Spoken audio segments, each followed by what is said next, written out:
رب المشرقين ورب المغربين. أعوذ بالله من الشيطان الرجيم. بسم الله الرحمن الرحيم. والفجر وليال عشر والشفع والوتر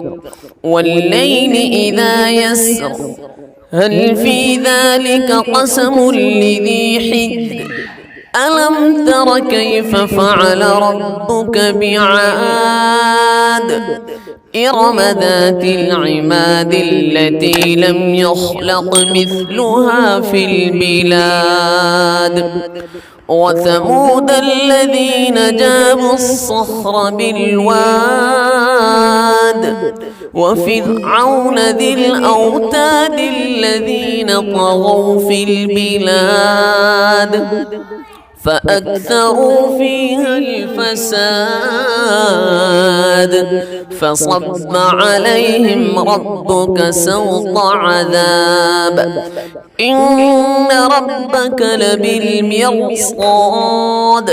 فأما الإنسان إذا ما ابتلاه ربه فأكرمه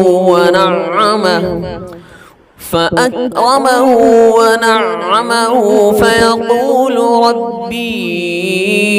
أكرمن وأما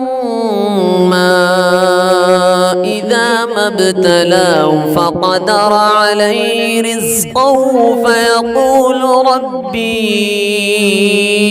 أهانن كلا بل لا تكرمون اليتيم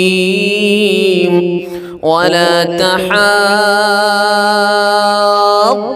على طعام المسكين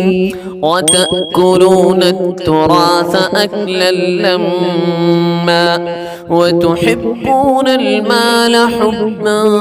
جما كلا إذا دكت الأرض دكا دكا وجاء ربك والملك صفا صفا وجيء يومئذ بجهنم يومئذ